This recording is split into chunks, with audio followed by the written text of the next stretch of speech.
Hello बच्चों, तो आज अपन स्टार्ट करते हैं सॉल्यूशन का लास्ट टॉपिक और इस टॉपिक के बाद ये चैप्टर पूर्णतः क्लोज हो जाएगा। ठीक है, लेकिन आज का जो टॉपिक पढ़ाने आपको जा रहा हूँ वो सबसे ब्यूटीफुल टॉपिक है और बहुत सारी जो नेचर के अंदर चीजें होती है, नेचर के अंदर बहुत सारी घटनाएं होती है, इवेंट्स होते हैं, उन सब की जानकारी, बहुत सारी जानकारी कौन देगा आपको? ऑस्मोसिस देगा। कैसे सर? आपने कभी सोचा है कि जब अपन इसी चने को अपन पानी में डालते हैं तो सुबह हमें क्या होता है? फूला हुआ नजर आता है। क्यों नजर आता है सर? वो गुस्सा हो गया होगा ना, तो उसका मुंह फूल गया होगा। बेटा ये नहीं होता, ऑस्मोसिस के कारण होता है। हमने कभी करेले में जो नमक डालते हैं उसके बाद हमने देखा है उसका कड़वापन होता है वो नष्ट हो जाता है। किसके कारण? ऑस्मोसिस के कारण। ठीक है, हमने देखा है कि जब इंसान है ना, जैसे पानी में डूब गया, डूबने के बाद है ना वो क्या हो जाता है? फूल जाता है और ऊपर तैरने लगता है। तो वो फूला ही क्यों भाई? पिचका क्यों नहीं? बहुत सारी घटनाएं होती है। अंगूर से जो अपन है ना हलवे के अंदर डालते हैं दाग वगैरह, वो अंगूर से बनी होती है। अंगूर को ना एक स्पेशल सॉल्यूशन के अंदर डाला जाता है, एक सॉल्वेंट के अंदर डाला जाता है, उससे वो क्या होता है? पिचक जाता है। अंगूर सर वो फूला क्यों नहीं? अंगूर इतना बड़ा भी तो हो सकता था, पिचका क्यों? ये सारी घटनाओं की जानकारी आपको कौन देगा बेटा? ऑस्मोसिस देगा। कौन देगा? ऑस्मोसिस। इसलिए बहुत ब्यूटीफुल टॉपिक है। आप बोर्ड ले लो, PMT, IIT, each and every जो आपका एग्जाम होगा वो सब जगह ये पूछा जाता है आपको। ठीक है, लास्ट ईयर भी क्वेश्चन आया था, उससे लास्ट ईयर भी आया था, हर साल आ रहा है ऑलमोस्ट। ठीक है, इस टॉपिक को शिद्दत से सुनना और कोई भी डाउट होता है तो आप पूछ लेना, कोई प्रॉब्लम नहीं है। ठीक है, तो सबसे पहले बेटा मैं इसका डिस्कशन करना चाहूंगा कि जो ऑस्मोसिस होता है ये होता है क्या? ठीक है, ऑस्मोसिस रट्टा लगाना नहीं है, प्रैक्टिकली समझते हैं सब चीजों को। ठीक है, मैंने क्या किया बेटा, इस साइड के अंदर एक छोटा सा बीकर बनाया। ठीक है, बीच में एक स्पेशल झिल्ली लगा दी जिसका नाम क्या होगा? एसपीएम। क्या नाम होगा? एसपीएम। एसपीएम बोले तो सर एसपीएम होगा सेमी परमिएबल मेम्ब्रेन। ठीक है, अर्धपारगम्य झिल्ली, हिंदी में बोलते हैं अर्धपारगम्य झिल्ली। ठीक है बेटा, सबसे पहले इसी की बात कर लेते हैं क्योंकि ये बहुत ही अच्छा टॉपिक है। इसके अंदर कि इसको नहीं समझोगे तो ये समझ में नहीं आएगा। तो बेटा ये स्पेशल टाइप के अपन झिल्ली लगाते हैं बीच के अंदर। यह झिल्ली होती है, उसका पूरा नाम होता है सेमी परमिएबल मेम्ब्रेन, यानी अर्धपारगम्य झिल्ली। अर्ध का मतलब होता है कि ये बड़े कणों को तो जाने देती नहीं, मतलब इसका जो स्ट्रक्चर होता है वो किसी इस प्रकार का बना होता है, जाल होता है उसमें। ठीक है, और वो जाल होता है ना, उसके अंदर जो छोटे छोटे, देखो ये जो छिद्र होते हैं ना इतने छोटे होते हैं कि इसके अंदर सिर्फ छोटे छोटे लोग जा सकते हैं, मोटे लोग नहीं जा सकते। जैसे ये इस प्रकार का नेटवर्क बना होता है इसका, तो ये नेटवर्क इस प्रकार का बना होता है, इसमें से छोटे छोटे कण ही जा पाते हैं। बीच में छोटी छोटी जगह होती है जहां से छोटे छोटे कण जा सकते हैं, बड़े कण नहीं जा सकते। ये दो चीजें इसके ब्यूटीफुल है। और तीसरा, ये जो बना होता है ना बेटा, वो लगभग बना होता है किसके द्वारा बना होता है? जो फिनोल होता है ना, फिनोल होता है, तथा या फिर यूज कर सकते हो आप, है ना, या यूज कर लो, फिनोल यूज कर लो, या फिर पोटेशियम फेरोसाइनाइड।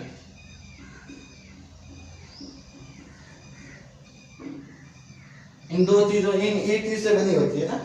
तो बेटा ध्यान रखना, ये तो फिनोल से बना लिया, पोटेशियम फेरोसाइनाइड से ये झिल्ली बनाई जाती है। पहली बात, इसका पूरा नाम याद होना चाहिए, पूछ सकता है। दूसरा, ये किस प्रकार का स्पेशलिटी क्या होती है इसके अंदर? इस जो झिल्ली बनी है उसकी स्पेशलिटी ये होती है कि ये बड़े कणों को तो जाने नहीं देती, रोक लेती है, और ये छोटे कणों को जाने देती है। तीसरा, ये किससे मेड अप होता है? ये फिनोल तथा पोटेशियम फेरोसाइनाइड से बना होता है। तो इसकी चर्चाएं इतनी है। ओके, अब इस साइड के अंदर बेटा मैं क्या करता हूँ, दो सॉल्यूशन भरता हूँ।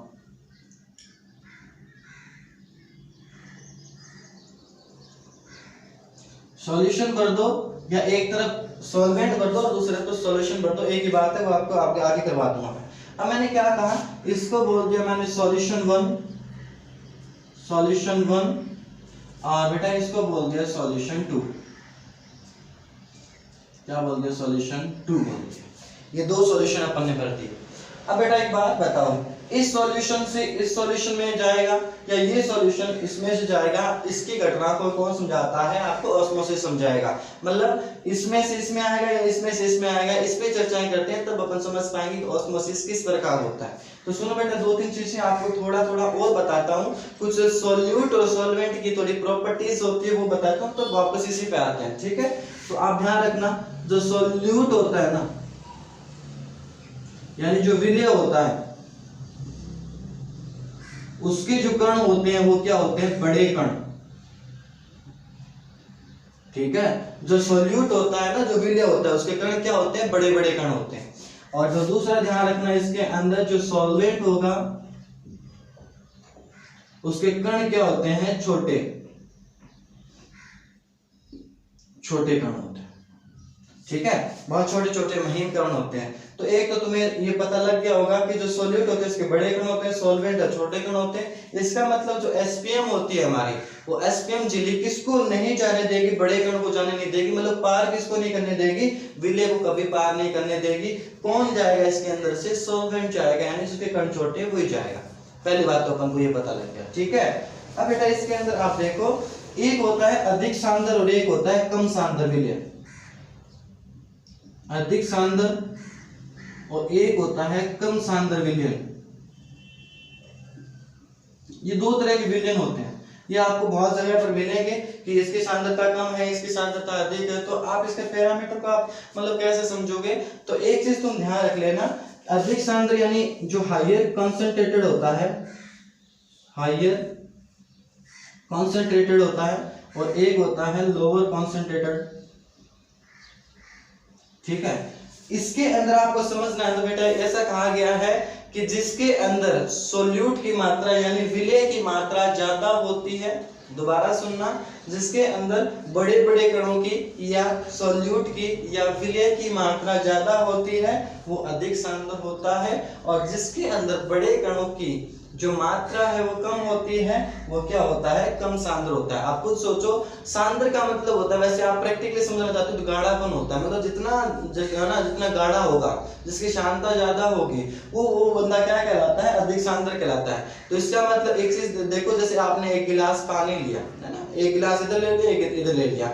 आपने क्या किया कि एक पानी के अंदर तो आपने क्या डाला कि 2 मुट्ठी चीनी डाल दिया, और एक के अंदर आपने सिर्फ कितना डाला? 1 मुट्ठी चीनी डाला। तो ज्यादा सांद्र कौन है? जिसमें चीनी ज्यादा है, क्योंकि वो ज्यादा गाढ़ा बनेगा। तो सिंपल सी बात है, जिसमें बड़े कण ज्यादा होते हैं, विलय ज्यादा होता है, वो सांद्र ज्यादा होता है। और जिसके अंदर विलय की मात्रा, सुन रहे हो ना, जिसमें विलय की मात्रा कम होती है वो क्या होता है? कम सांद्र होता है। तो इसका मतलब सिंपल सी बात है, अधिक सांद्र मतलब अधिक विलय,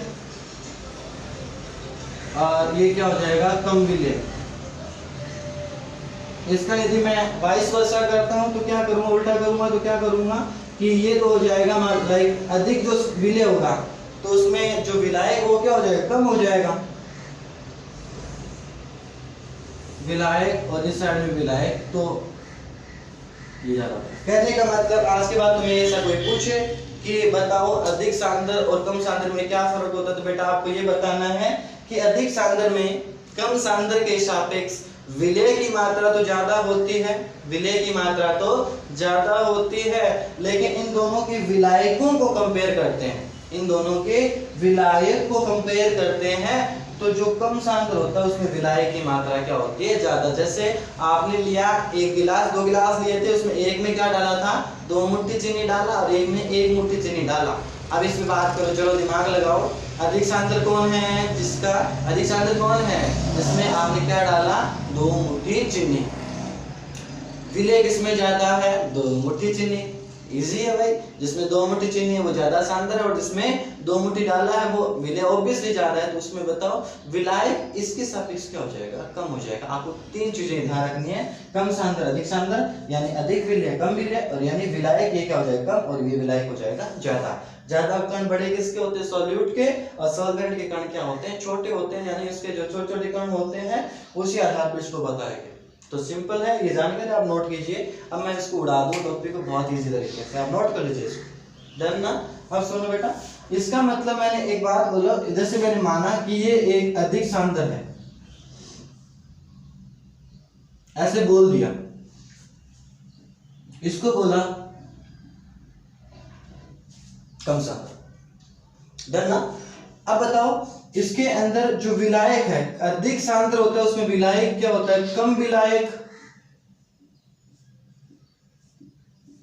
और कम सांद्र है उसमें अधिक विलायक। और इसका उल्टा क्या हो जाएगा बेटा? इसमें हो जाएगा अधिक विलय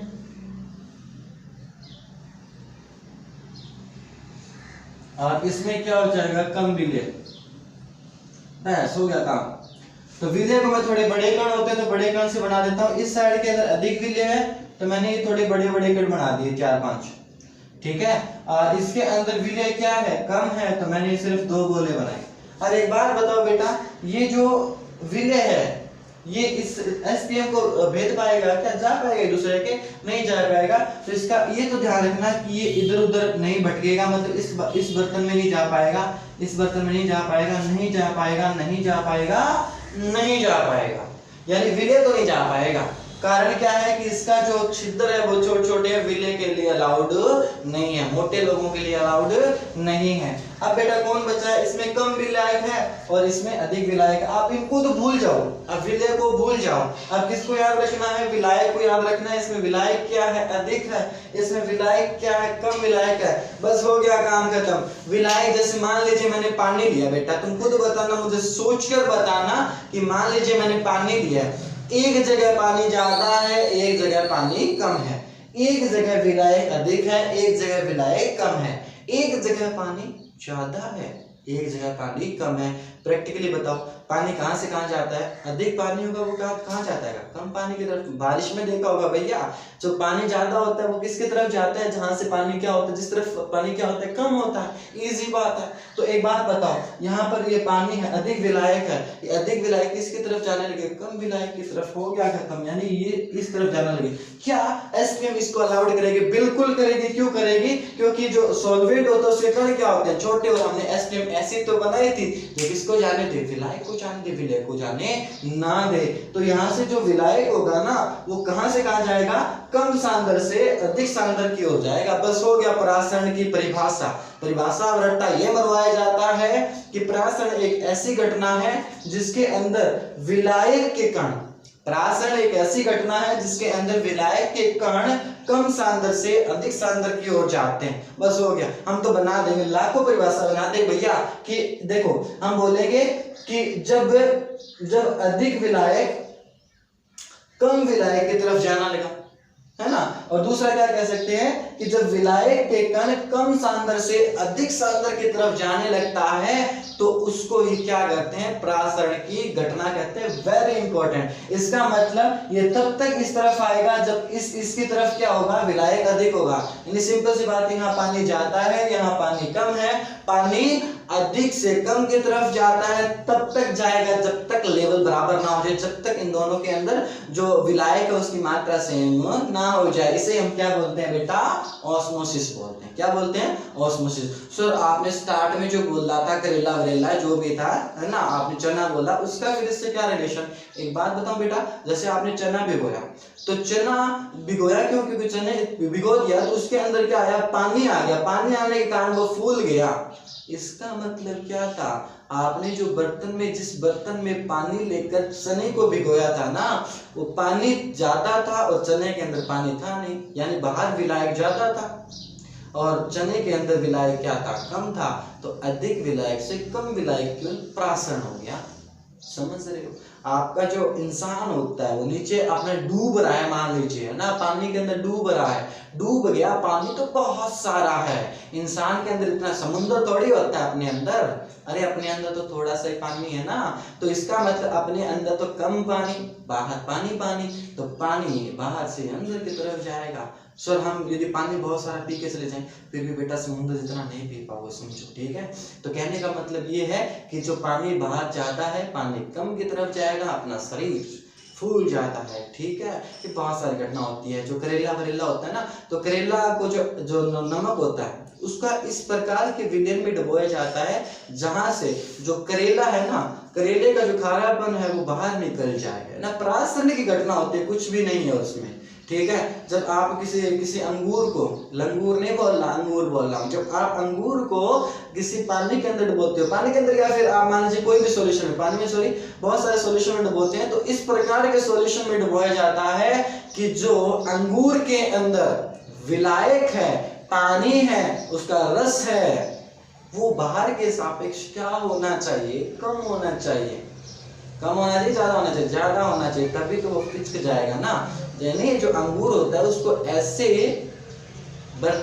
विलायक में डुबाया जाता है, विलयन में डुबाया जाता है कि जो बाहर आपने ले रखा है उसकी तरफ है ना अंगूर वाला जो रस है बाहर निकलना चाहिए, यानी प्रासरण होना चाहिए। इसका मतलब जो अंगूर है ना उसके अंदर ज्यादा क्या होना चाहिए, ज्यादा विलायक होना चाहिए, बस प्राशन हो जाएगा, खत्म।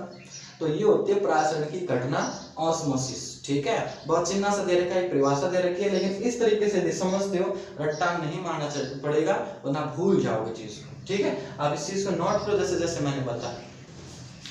ठीक है बेटा, अब अपन को क्या पढ़ना है, ऑस्मोटिक प्रेशर पढ़ना है। ठीक है, ऑस्मोटिक प्रेशर क्या होता है, प्रासरण दाब बोलते हैं हिंदी के अंदर। ठीक है, तो अब इसको पढ़ना है अपन को, प्रासरण दाब को। तो प्रासरण दाब क्या होता है पता नहीं सर, है ना। चलो बेटा देखते हैं प्रासरण दाब क्या होता है। चलो थोड़ा सा स्पीकर को बंद कर देता हूँ। ठीक है, और इसमें क्या लगा देते हैं, एक पिस्टन लगा देते हैं इस तरफ, ये पिस्टन लगा दिया, डन। और इसको एक बार बंद करते हैं। ठीक है बेटा, अब एक बात बताओ बेटा, सुन रहे हो ना, मुझे सुनते जाओ कि इसके ऊपर प्रासरण दाब लग रहा था कितना, वो वायुमंडल का होता है तो पी लिख दिया मैंने, वायुमंडल कितना दाब लग रहा था, पी लग रहा था। और इसके ऊपर भी पहले कितना लग रहा था, पी लग रहा था, कितना लग रहा था, पी। जब प्रासरण की घटना हो रही थी तो पूरा वायुमंडल का दाब लग रहा था, लगभग 1 atm होते हैं, 1 बार बोल दो ऑलमोस्ट। तो यहाँ पर जो दाब था इस पे क्या लग रहा था, पी लग रहा था, इस पे भी मैंने बोला पी दाब लग रहा था, वायुमंडल दाब लग रहा था, कोई दिक्कत नहीं थी। हमने देखा कि यहाँ से कम सांद्र से अधिक सांद्र की ओर विलायक का प्रसार हो रहा था, कम सांद्र से अधिक सांद्र की ओर विलायक जा रहा था, प्रासरण की घटना हो रही थी। एक बात बताओ बेटा, यदि मुझे इस घटना को रोकना है, यदि इस घटना को रोकना है तो क्या करूं। एक बात बताओ बेटा, यदि मैं कुछ एक दाब इसके ऊपर और लगा दूं, यानी ये पिस्टन है, इस पे दाब और ज्यादा लगा दूं, मतलब इतना दाब लगा दूं, इतना दाब लगा दूं कि ये जो हो रहा है ना वो ना हो, यानी ये जो हो रहा है वो ना हो, तो उसे हम क्या बोलते हैं, प्रासरण दाब बोलते हैं। कहने का मतलब प्रासरण हो रहा था, मुझे अच्छा नहीं लगा प्रासरण, मैंने सोचा कि प्रासरण को तो बंद करना है, तो प्रासरण को बंद करना है, प्रासरण इस तरफ हो रहा था, हमने इस तरफ प्रेशर लगा दिया, बहुत सारा प्रेशर लगा दिया, दाब लगा दिया। तो दाब लगाया तो मैंने देखा कि ये जो घटना थी ना धीरे धीरे होकर रुक गई, है ना। इतना दाब लगा दिया, इतना दाब लगा दिया कि जो प्रासरण की घटना हो रही थी वो रुक गई, यानी इस तरफ प्रेशर लगाओ, प्रेशर तो नेट को यहाँ से, तो ये क्या हो जाएगी, प्रासरण घटना रुक जाएगी। और ये लगाया गया दाब क्या कहलाता है, प्रासरण दाब। और इस प्रासरण दाब को किससे लिखा जाता है, पाई से लिखा जाता है। किससे लिखा जाता है, पाई। ठीक है, पाई पाई पाई पाई, ठीक है, किससे लिखा जाता है, पाई। मैथ वाला पाई नहीं, कहीं वैल्यू पुट कर दो 3.18 है ना सर, 22/7 लिखो, खत्म, नहीं वो बात नहीं है, इसका डिनोट किया है पाई से। ठीक है, तो बेटा प्रासरण दाब एक ऐसा दाब होता है, देखो ऐसे बोलेंगे, अधिक सांद्र के ऊपर लगाया गया वह अतिरिक्त दाब, अधिक सांद्र विलयन के ऊपर लगाया गया वह अतिरिक्त दाब जो प्रासरण की घटना को रोक दे, जो प्रासरण की घटना को रोक दे, दाब क्या कहलाता है, प्रासरण दाब कहलाता है। बेटा क्या कहलाता है, प्रासरण दाब। ठीक है, यानी यहाँ पर ये प्रासरण दाब खत्म ही हो जाएगा, सॉरी प्रासरण खत्म हो जाएगा, प्रासरण दाब। तो कहने का मतलब जो प्रासरण की घटना को रोक दे, एक ऐसा दाब जो प्रासरण की घटना को रोक दे, वो क्या कहलाएगा, प्रासरण दाब कहलाएगा। डन बात, कोई प्रॉब्लम नहीं है, इस बात हो गया ना, इजी सी बात, कहाँ प्रॉब्लम। ठीक है, तो ये वाला सिस्टम होता है प्रासरण दाब का। अब बेटा ये देखा गया था कि जो प्रासरण दाब होता है ना, वान टॉफ के 2 नियम थे, वान टॉफ ने 2 नियम दिए। उसने ये बोला कि जो आपका प्रासरण दाब था वो किसके समानुपाती बताया गया था, N/V के बताया गया था। किसके बताया गया था, N/V के। और दूसरा जो प्रासरण था ना बेटा, ठीक है, ये किसके समानुपाती बताया गया था, टी। ये दो वाट ऑफ के नियम थे प्रासरण के लिए। एक तो था कि प्रासरण दाब होता है n/v और दूसरा होता है जो प्रासरण दाब होता है वो समानुपाती होता है टी के। इन दोनों को यदि मैं साथ में लिखता हूँ बेटा तो क्या लिख सकता हूँ, पाई समानुपाती एमटी आ गई v। तो ठीक है, अब इसको क्या इस साइड में अपन इसको हटाएंगे ना तो पाई बराबर क्या लगेगा, एक कांस्टेंट लगा था जिसे बोला आर एन टी बट्टा वी। ठीक है, इजी सी बात है, आप इन दोनों को जानते हो क्या। अरे अरे समझ गए, अरे मोल बट्टा आयतन क्या होता है, अरे क्या होता है मोल बट्टा आयतन, मोल बट्टा आयतन होता है मोलरिटी, मोलरता। अरे इजी बात है ना। तो n बट्टा v को क्या लिख सकते हैं, n बट्टा v को अपन लिख सकते हैं कि पाई इज इक्वल टू मोलरता को m से लिख दो और ये क्या लिख दोगे आरती, क्या लिख दोगे आरती। तो ये फॉर्मूला बन जाता है प्रासरण का। प्रासरण यानी प्रासरण दाब होता है mRT। क्या होता है mRT। बस यही घटना थी। आपको थोड़ा सा इसके अंदर होता हूँ, थोड़ा सा और सुन लो मुझे। इस v को इस साइड मिल जाते हैं तो क्या बन जाएगा, pi v is equal to nRT। कुछ सुना सुना लग रहा है ना, सुना सुना या सुना सुना, देखो कुछ सुना सुना लग रहा है। Pi v is equal to nRT आ गया। अरे एक बात सुनो ना, आदर्श गैस समीकरण क्या होते हैं, PV is equal to nRT। अरे गजब हो गया सर, ये तो इस इक्वेशन के लगभग सेम है ना। बिल्कुल बेटा, ये तो दाब है ना, प्रासरण दाब है, ये भी तो दाब होता है। तो इसकी जगह P लिखो तो क्या हो जाएगा, PV is equal to nRT।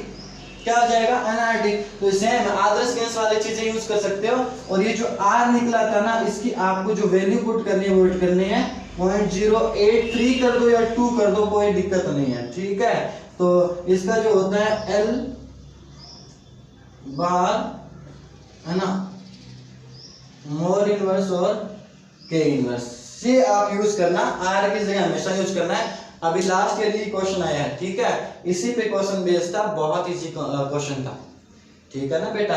तो ये सारी चीजें होती है, ये फॉर्मूला जनरेट हो गया प्रासरण निकालने का, चल रहा है ना अच्छी तरीके से, सुनते जाना मुझे। तो ये सारा इसके अंदर प्रासरण की तरह आपने देखा।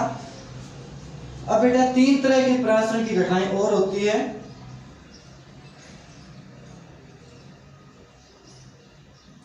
तीन तरह की प्रासरण की घटनाएं और होती है, वो आपको पता होगा।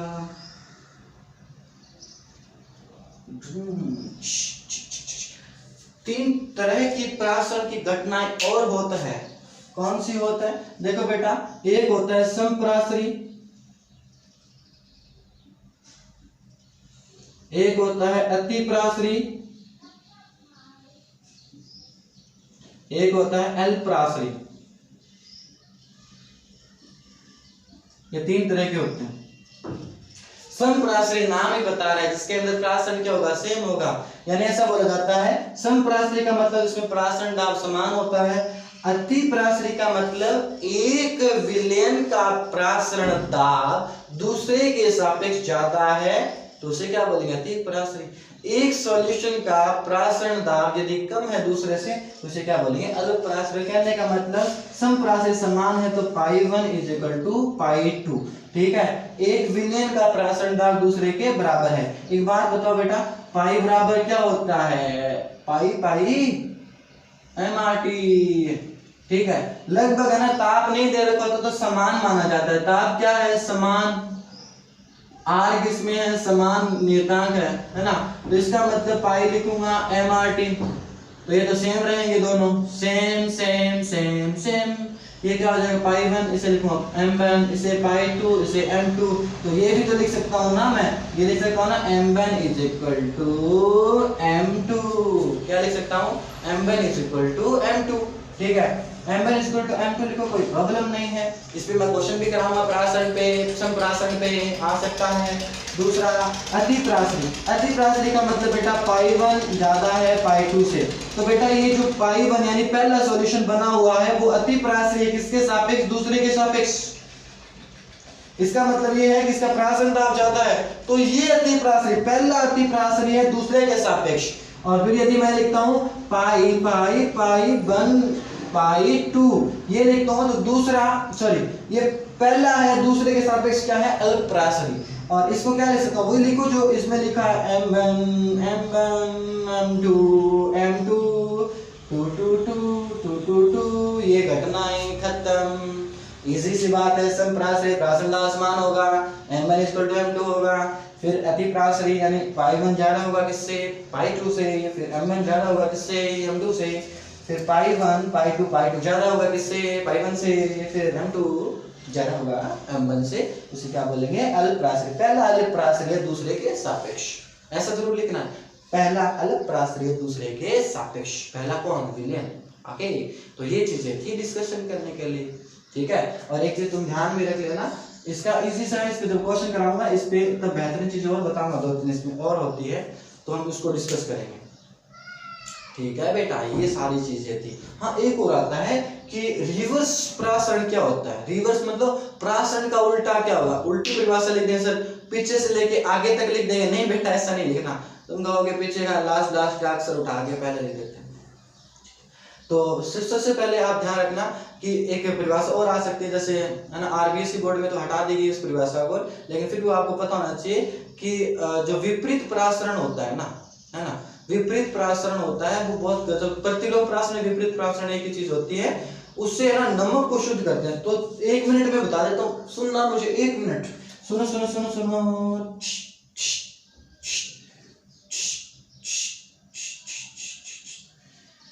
मान लीजिए यहाँ पर नमक का पानी है, किसका पानी है, नमक का पानी, नमक का पानी, नमक का पानी, जहाँ विलय कौन होगा, नमक, पानी क्या होगा, विलायक। यहाँ पर शुद्ध ले रखा है हमने पानी, पानी शुद्ध, ठीक है बेटा। अब अपन क्या करते हैं, एक प्रासरण दाब इस साइड में लगा लेते हैं अपन, ठीक है। तो हमने कहा था कि प्रासरण को यदि रोकना होता है तो बेटा देखो, नमक का पानी है और एक पानी शुद्ध है, इसमें विलय क्या है, पानी शुद्ध है तो विलय कितने हैं, लगभग कितने हैं, 0, यानी विलय क्या है, कम, विलय क्या है, कम, जिसमें विलय कम वो कम सांद्र, वो क्या हो जाएगा, कम सांद्र, और ये क्या हो जाएगा, अच्छा इसमें नमक है ना, विलय के तौर पर कुछ नमक है, तो ये क्या हो जाएगा, अधिक सांद्र, क्या हो जाएगा, अधिक सांद्र।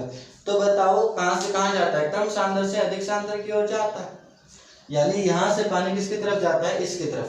हमने ऊपर प्रासरण पानी की तरफ से क्या करा था, इस साइड में जा रहा था, तो एक्सक्यूज मी,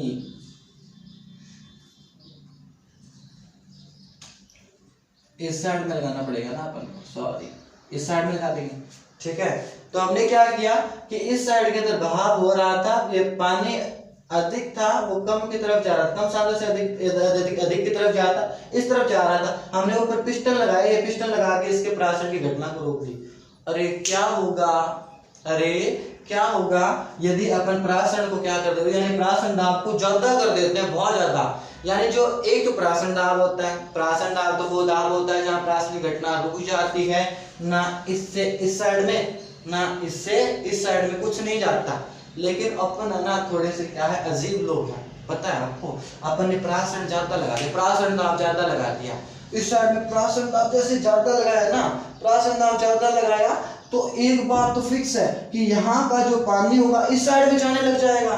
अरे तुमने प्रासरण इतना, प्रासरण दाब से भी ज्यादा दाब लगा दिया, प्रासरण दाब से भी ज्यादा दाब लगा दिया, तो देखा गया कि जो पानी था ना वो इस साइड में, क्योंकि देखो नमक तो जाएगा नहीं, क्यों नहीं जाएगा, क्योंकि एसपीएम लगा रखी है, एसपीएम नमक को जाना नहीं देगा, क्योंकि उसके दाने दाने क्या होते हैं, बड़े, है ना, दाने दाने नमक नहीं कह रहा, दाने होते हैं ना थोड़े से बड़े होते हैं नमक के, तो नमक को तो जाने नहीं देगा। लेकिन आपने यदि दाब ज्यादा लगा दिया ना तो इसका जो पानी होता है वो इस तरफ जाएगा, इसका मतलब इस साइड में कौन बच जाएगा, नमक बच जाएगा।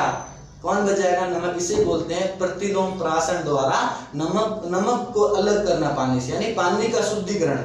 प्रतिलोम प्रासरण द्वारा पानी का शुद्धिकरण इस प्रकार होता है कि आप इसकी तरफ ज्यादा लगा दो, क्या, दाब, किससे, प्रासरण दाब से, तो इसका जो पानी होगा उस साइड में जाने लग जाएगा। इसका मतलब नमक इस साइड में रह जाएगा, इस साइड में शुद्ध पानी आएगा और अपन मजे लेकर पी लेंगे उसको।